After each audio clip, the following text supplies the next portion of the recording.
Assalamualaikum warahmatullahi wabarakatuh. Pada video kali ini kami akan membahas mengenai problematika asuransi sosial prudensial. Sebelum membahas lebih lanjut, perkenalkanlah kami dari kelompok 5 asuransi sosial dari Prodi Pendidikan Ekonomi Fakultas Ekonomi Universitas Negeri Yogyakarta. Anggota dari kelompok kami yang pertama ada Nur Azizah dengan NIM 19804241003, lalu Oktaviani Sekar Pratiwi dengan NIM 19804241010, lalu ada Lita Cindy Asmarantika dengan NIM 19804241020. Dan yang terakhir ada Yulia Verlinda Sari dengan NIM 19804241025.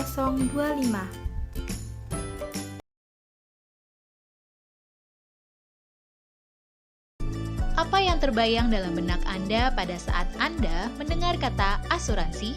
Apakah investasi, keamanan, uang tambahan, tabungan, atau tidak tahu? Yang ada dalam benak Anda tidak salah. Pada prinsipnya, asuransi bertujuan untuk memberikan perlindungan finansial kepada keluarga Anda. Bentuknya dapat berupa manfaat yang dinikmati semasa Anda hidup maupun manfaat yang dinikmati keluarga Anda pada saat Anda sudah meninggal dunia.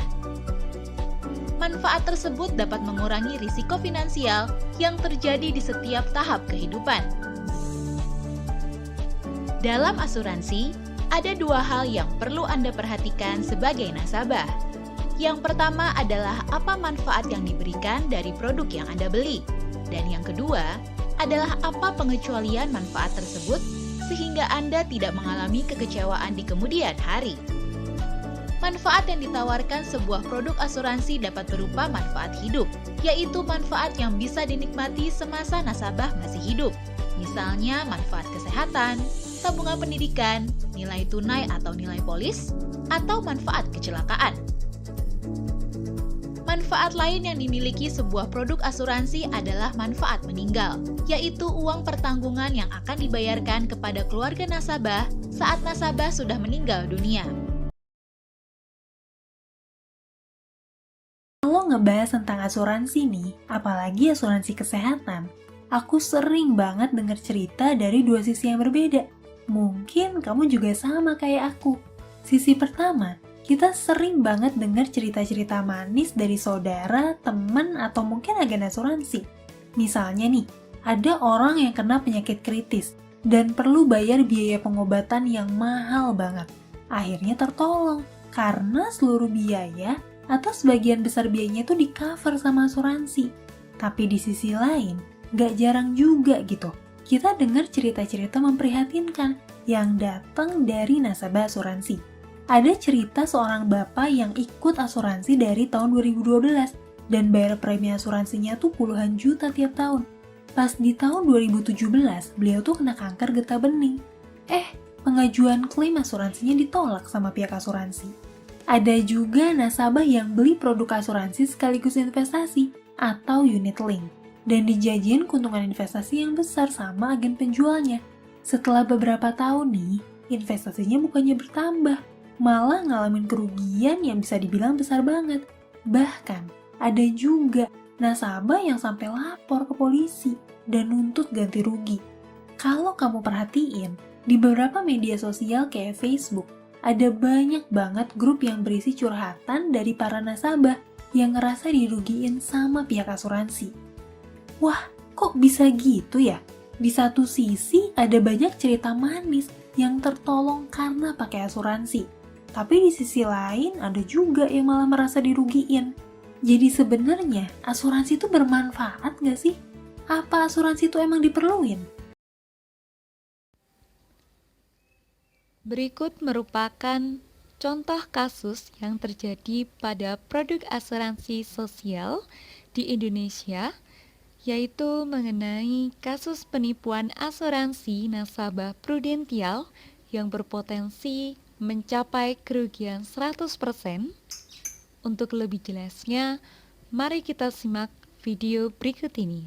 Baik, ketika di awal, ketika Anda ditawarkan produk asuransi ini, apakah Anda atau Ibu Anda ini tidak diberitahu bahwa sebagian dana ini akan diinvestasikan melalui unit link atau seperti apa nih Pak Andrew? Kayaknya penjelasan dari agennya cuman lebih kayak yang muluk-muluk lah soal kayak manfaatnya seperti apa. Ya nanti misalkan ya seperti kasus-kasus yang lainnya lah, kurang lebih dia bilang kayak, oh ini habis 10 tahun uang kembali.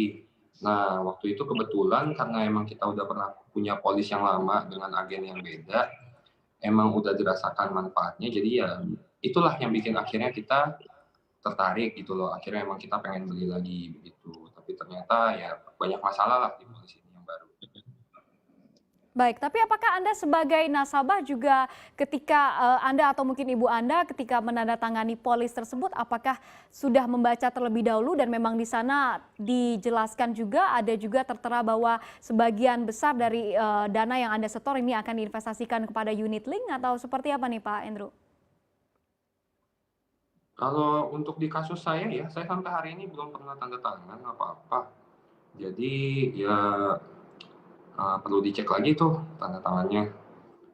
Kalau untuk kasus ibu saya seperti waktu itu ada beberapa lembar dokumen yang dia tanda tanganin sama beberapa lembar dokumen yang entah dari mana bisa tiba-tiba ada tanda tangan dia sendiri gitu. Nah itu juga yang sekarang udah jadi topik, udah jadi bahan penyidikan lah oleh kepolisian gitu. Jadi kalau soal Baik. penjelasan-penjelasan ya kalau memang dijelaskan harusnya kan nggak mungkin tuh ada tanda tangan yang mencurigakan gitu. Baik, kalau untuk upaya sendiri dari pihak Anda, Pak Andrew, apa saja nih upaya-upaya yang sudah dilakukan untuk meminta pertanggungjawaban dari perusahaan asuransi tersebut? Oh udah banyak ya, kita udah pernah bolak-balik ke kantor pusatnya Prudential, mulai dari tahun 2017 tuh, dari sebelum ada pandemi corona ini. Udah sempat ini juga lewat kuasa hukum, udah sempat lakukan somasi juga segala macam, sampai akhirnya memang adalah tawaran dari Prudential untuk menyelesaikan kasus ini. Tapi berhubung tawarannya sendiri pun aneh, dan kita juga lebih mikirnya, oh kasus pemalsuan tanda tangan ini kan nggak sesepele itu gitu loh. Kita kan juga pengen tahu ada nggak sih dokumen-dokumen lain yang mungkin dipalsukan atau gimana. Jadi supaya untuk keamanannya waktu itu kita nggak terima lah tawaran penyelesaian masalahnya dari Prudential. Jadi sampai sekarang kasusnya masih di kepolisian. Pak Andrew, dari total dana yang Anda setorkan tadi, kira-kira berapa persen yang menjadi kerugian akibat dari perusahaan asuransi ini, Pak?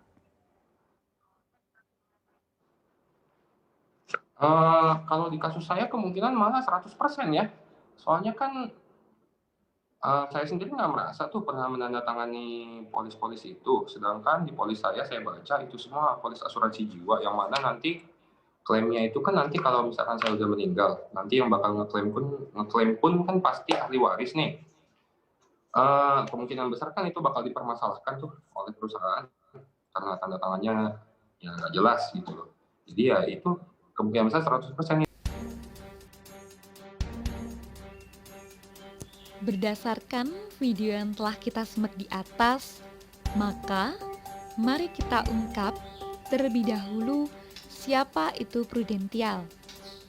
Prudential merupakan salah satu perusahaan asuransi swasta di Indonesia. Asuransi Prudential Indonesia di bawah naungan PT Prudential Life Asuransi atau Prudential Indonesia yang sudah berdiri sejak tahun 1995 dan menjadi bagian dari Prudential PLC, sebuah grup perusahaan jasa keuangan di Inggris. Dengan pengalaman yang dimiliki, telah banyak penghargaan yang diterima oleh Prudential. Salah satunya yaitu Excellent Service Experiment Award pada tahun 2015. Sebagai salah satu perusahaan asuransi di Indonesia dan telah mendapatkan kepercayaan nasabah yang tinggi, Prudential menawarkan berbagai produk asuransi yang bisa nasabah pilih sesuai dengan kebutuhan, mulai dari asuransi kesehatan, asuransi jiwa, sampai dengan asuransi pendidikan. Selain itu, Prudential juga mempunyai banyak kelebihan yang dapat dinikmati oleh para nasabahnya. Di antaranya yaitu 1. Menggunakan sistem investasi. Selain menawarkan produk asuransi bagi nasabah, Prudential juga membuka pintu yang lebar bagi nasabah yang berminat untuk berinvestasi di Prudential. Premi asuransi Prudential menawarkan sistem investasi yang sangat menguntungkan bagi nasabahnya. Dengan sistem ini, nasabah tidak perlu khawatir kehilangan premi yang telah dibayarkan jika tidak ada klaim.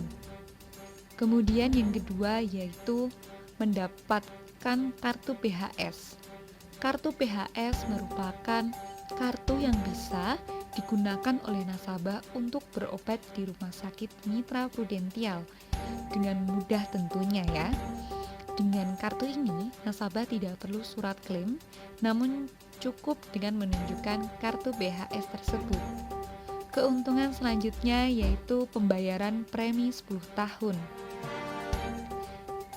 Kelebihan yang ditawarkan asuransi ini adalah pembayaran premi hanya dengan selama 10 tahun. Jika mencapai batas pembayaran, nasabah tidak perlu membayar premi bulanan lagi. Namun, tetap bisa melakukan klaim kapanpun yang diinginkan. Dilansir dari CNBC Indonesia, pada Kamis 1 April 2021, berdasarkan dialog Monica Chuan dengan mantan nasabah Prudential, Andre Rafaela, yang videonya sudah kita saksikan bersama-sama tadi.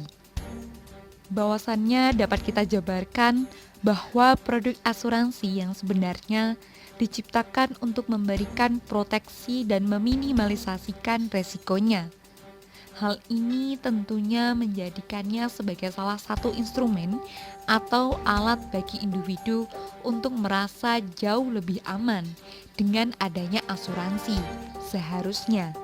Namun, akhir-akhir ini, jagat sosial media ramai dengan nasabah-nasabah yang merasa dirugikan karena berinvestasi pada asuransi. Dapat kita lihat dari kasus ini, asuransi yang seharusnya merupakan sebuah alat atau instrumen untuk meminimalisir resiko dan kemudian mempertahankan kesejahteraan daripada nasabah yang membeli produk dari asuransi, justru menjelma menjadi instrumen investasi bagi nasabah. Hal ini terjadi pada salah satu perusahaan asuransi di Indonesia, yaitu Prudential. Banyak nasabah yang merasa dirugikan karena berinvestasi di Prudential, yang akhirnya menyebabkan perusahaan Prudential diinvestigasi. Lalu, apa yang sebenarnya terjadi sehingga para nasabah dari Prudential merasa dirugikan?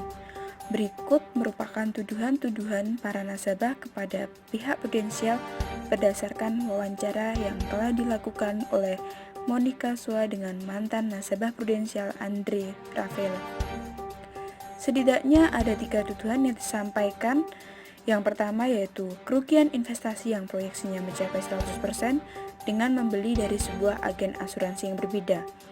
Yang kedua, di mana agen tersebut menjanjikan bahwa 10 tahun uang yang telah diinvestasikan akan kembali. Sedangkan menurut Otoritas Jasa Keuangan atau OJK, suatu asuransi tidak boleh menjanjikan suatu keuntungan kepada nasabahnya. Kemudian yang ketiga, ditemukan adanya pemalsuan dokumen dan juga ada beberapa tanda tangan yang dimiliki nasabah itu tanda tangannya tidak sesuai. Atau dalam kata lain, nasabah tidak mengakui bahwa pernah bertanda tangan pada dokumen tersebut. Kemudian hal tersebutlah yang membuat para nasabah melaporkannya kepada pihak kepolisian. Namun selain itu, para nasabah juga mendatangi kantor prudensial secara langsung untuk menanyakan mengenai apa yang sebenarnya terjadi. Selain itu, juga sudah ada somasi kepada pihak asuransi.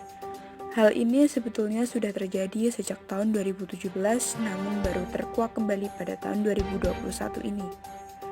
Dan sampai pada saat ini, kasus masih terus ditangani dan diinvestigasi oleh pihak yang berwajib. Lalu sebenarnya apa yang terjadi sehingga menyebabkan premi unit link di mana di kasus ini adalah prudensial mengalami kerugian? Yang pertama yaitu adanya besarnya biaya akuisisi. Besarnya biaya akuisisi akan mempengaruhi seberapa besar tunai yang nantinya akan didapatkan oleh investor setelah jatuh tempo, di mana biaya akuisisi yang ditetapkan oleh prudensial sangat besar. Kemudian yang kedua yaitu adanya investasi yang buruk dan adanya prediksi proposal yang tidak terjadi. Akibat anjloknya harga saham pada tahun 2020 menyebabkan banyaknya perusahaan di Indonesia yang belum bangkit di tahun 2021 ini dan juga rupiah yang belum stabil. Nah, hal inilah yang menyebabkan premi unit link yang nasabah dapatkan di tahun jatuh tempo atau di kasus ini adalah tahun ke-10 tidak maksimal atau bahkan uang yang diinvestasikan justru hangus atau habis. Kemudian ada potongan biaya admin, di mana prudensial menggunakan potongan admin yang cukup besar ketika men-top up sehingga menyebabkan premi unit link tidak maksimal. Yang terakhir yaitu penipuan dari agennya, di mana dalam kasus ini terjadi penipuan dari agen asuransi dengan buktikan adanya dokumen-dokumen palsu. Selanjutnya adalah tips memilih asuransi. Dari kasus di atas, dapat kita simpulkan bahwa perlu adanya kehati-hatian dari diri kita sendiri ketika kita akan memilih suatu produk asuransi tentunya. Nah, berikut ini merupakan tips-tips memilih asuransi sehingga kita dapat terhindar dari penipuan. Yang pertama adalah ketika kita akan membeli suatu produk asuransi, maka cari tahu terlebih dahulu, pelajari secara lengkap dan jelas mengenai produk yang akan kita beli. Sehingga apabila kita ditawarkan suatu produk asuransi dari suatu perusahaan, maka kita tidak dengan begitu saja langsung membelinya. Kemudian yang kedua, kita bisa membeli produk asuransi pada perusahaan asuransi yang terpercaya. Serta tentunya pilihlah perusahaan asuransi dengan keuangan yang sehat. Kemudian tips yang ketiga adalah ketika kita akan membeli produk asuransi, maka belilah produk asuransi yang sesuai dengan kebutuhan kita. Ketika kita hanya memerlukan produk asuransi kesehatan, maka cukup belilah asuransi kesehatan.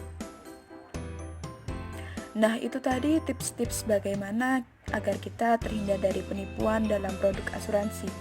Semoga dapat bermanfaat bagi kita semua. Oke, mungkin cukup sekian video kali ini. Semoga dapat membuka wawasan bagi kita mengenai dunia asuransi. Pesan dari kami, jangan mudah tergoda dengan tawaran yang menarik, karena tidak semua janji itu membuahkan buah yang manis. Jangan lupa like, komen, dan subscribe, serta klik tombol lonceng di bawah ini agar kamu tidak ketinggalan informasi-informasi yang menarik dari kita tentunya. Sampai jumpa di video selanjutnya. Wassalamualaikum warahmatullahi wabarakatuh.